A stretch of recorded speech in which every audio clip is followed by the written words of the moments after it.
अरे आ गई तू फिर से खर्चा बढ़ाने? नहीं भाभी, मैं तो माँ से मिलने आई हूँ। माँ से मिलने आई है ना, तो माँ से मिलके चुपचाप यहाँ से निकल जा, नहीं तो हमसे बुरा कोई नहीं होगा। और बता माँ, तू कैसी है? अरे बेटा, तू आ गई? हाँ। बाबू को भी लेके आई है, कुछ दिन रहेगी ना? नहीं माँ, घर पे बहुत जरूरत है। तेरा तबीयत कैसा है? मैं तेरे लिए पैसे लेकर आई हूँ। अच्छा, तबीयत खराब के बहाने बुलाकर बेटी को पैसे दिए जा रहे हैं? अरे बहुए, चुप कर बुढ़िया।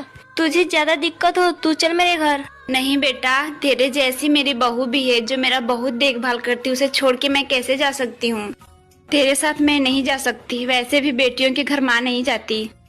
मुझे माफ कर दीजिए। आखिर में माँ बेटियों घर क्यों नहीं जाती? कमेंट्स बॉक्स में बताएं। वीडियो अच्छी लगी तो लाइक। सुनो जी मालकिन। ये लो चूड़ियाँ बाहर फेंक दो, टूट गई हैं। एक चूड़िया अपनी माँ के लिए ले जाऊँ? टूट गई है, बाहर फेंक दो, बोला ना। ठीक है, मैं ये चूड़िया नहीं फेंकूंगी, मैं ये चूड़िया माँ के लिए ले जाऊंगी। मैम साहब, पूरा काम हो गया, मैं घर जाऊँ? सुनो, ये लो कुछ पैसे, अपना घर का काम कर लेना, और ये लो नई चूड़ियाँ अपनी माँ के लिए। मैम साहब, आपने तो मैंने सब देखा। मैम साहब बहुत अमीर है, वो बहुत अच्छी सी चूड़िया पहनती है, मैं भी अपनी माँ को पहनाऊंगी।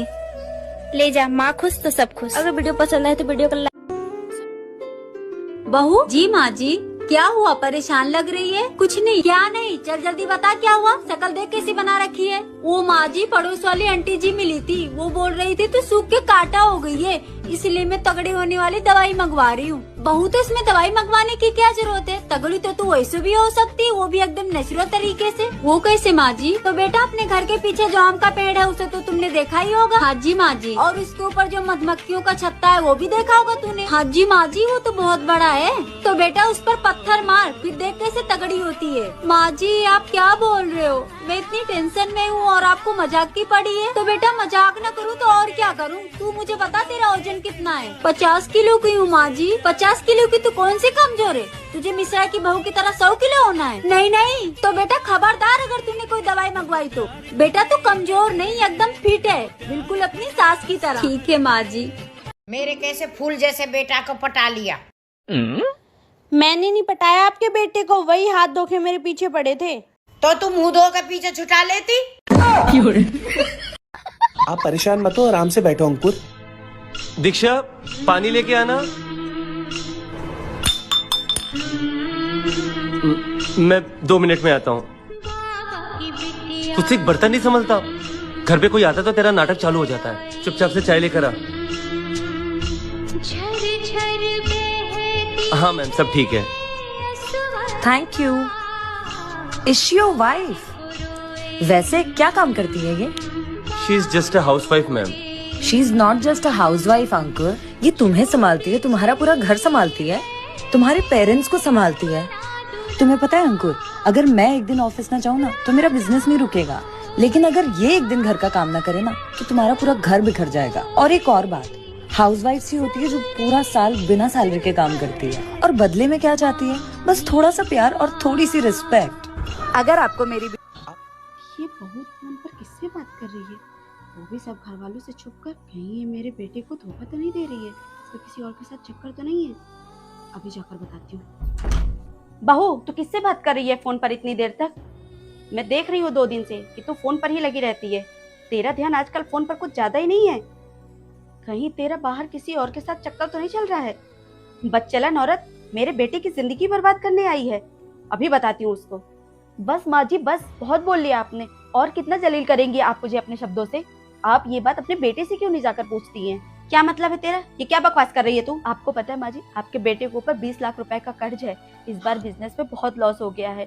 बस वही लोन लेने के लिए बैंक वालों को कॉल कर रही थी, लेकिन नहीं माँ जी, आप तो बस मुझे हमेशा चरित्रहीन साबित करने में लगी रहती हैं।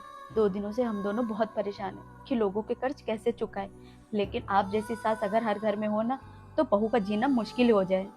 ये कुछ पैसे भिजवा दो। माँ मेरे पास तो एक भी पैसे नहीं होते हैं, और इनसे मांगू तो ये भी मना कर देते हैं, और मैं माँ जी से पैसे कैसे मांगू? बिटिया देख लो अगर कहीं से इंतजाम हो जाए तो, क्योंकि बहुत जरूरत है बेटा। ठीक है माँ, मैं देखती हूँ।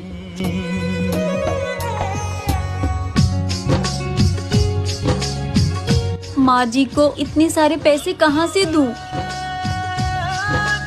बहू यहाँ आना बेटा। जी माँ जी। आई। जी माँ जी। बहू रात का प्रसाद माता रानी का थोड़ा जल्दी बना लेना, ठीक है? जी। माँ जी मुझे आपसे कुछ बात करनी थी। हाँ बोलो बेटा। वो मेरी माँ का फोन आया था, उन्हें कुछ पैसों की जरूरत है। अगर आप कहें तो। आपको तो पता है ना माँ जी। अरे बहू, क्या हुआ बहू? अभी तक तुम सोई नहीं? नहीं माँ जी, मैं उनका इंतजार कर रही थी। पर बहू वो तो बाहर ही सो गया। पर क्यों माँ जी? किस मुंह से बताऊं बहू, मेरा बेटा किसी और से प्यार करता था, लेकिन इसके पापा के दबाव में आकर उसे तुझसे शादी करनी पड़ी। इसके पापा नहीं चाहते थे कि उसकी किसी अदर कास्ट में शादी हो। माँ जी ये आप लोग ने बहुत गलत किया। अगर ये किसी और से ही प्यार करते थे तो इनकी शादी उनसे ही करवाना चाहिए था ना। आप लोग की मजबूरी के चक्कर में यहाँ 3-3 जन की जिंदगी खराब हो गई। सही कह रही है बहू, तुम लोगों की जिंदगी बर्बाद करने में मेरा भी बहुत बड़ा हाथ है। जो हो गया सो हो गया, अब वक्त को तो नहीं बदल सकते ना। अब जो हो गया बहू उसे तो मैं नहीं बदल सकती, लेकिन भगवान से यही दुआ करूंगी कि तुम लोगों की जिंदगी अच्छी हो जाए। माँ जी आप फिक्र ना करिए, आपके बेटे के दिल में मैं अपनी जगह बना के रहूंगी। तू जैसा कह रही है बहू वैसा ही हो। जी माँ जी, आप जाइए बेफिक्र होके सोइए। ठीक है बहू। इस वीडियो से आपको क्या समझ आया कमेंट बॉक्स में जरूर बताएं। माँ जी कुछ काम है तो करवा लूं? नहीं, आज तेरी मुंह दिखाई है, जाके रेडी होके बैठ, आते ही होंगे सब लोग। चलो अच्छा हुआ इसका मुंह दिखाई उखाई खत्म हुआ। अरे माँ जी दुल्हन देखने नहीं गई? अरे क्या देखूं, उस काली की शकल देखी तो हूँ। अरे माँ जी रस्म है। अच्छा ठीक है जाती हूँ।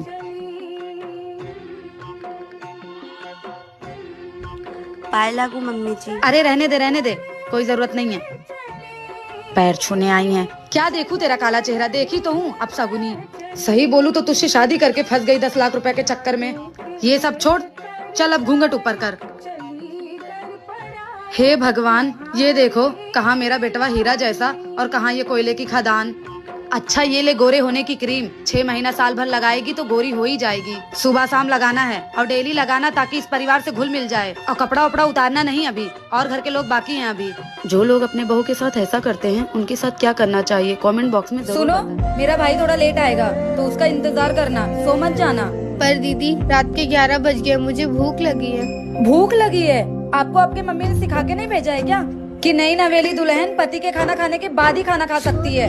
पर दीदी वो पता नहीं कब तक के आएंगे, तब तक के मैं भूखी रहूंगी क्या? हाँ तो रहना ही पड़ेगा। जब हमारी शादी हुई थी ना तो हम भी ऐसे ही भूखे रहते थे। ठीक है दीदी, तब तक के मैं आराम कर लेती, जब तक के वो नहीं आते। आराम नहीं करना है, मेरे भाई का इंतजार करना है जब तक वो नहीं आ जाता। जी दीदी। पता नहीं क्या रिवाज है ये, पता नहीं कब आएंगे वो। एक तो भूख लगी है, ऊपर से नींद भी इतनी आ रही है। क्या शादी के बाद भूखे प्यासे भी रहना पड़ता है? ये कैसा जुर्म है बहुओं पर? ऐसे रीति रिवाज के चक्कर में ना जाने कितनी रात बहुएं भूखे पेट सो जाती हैं।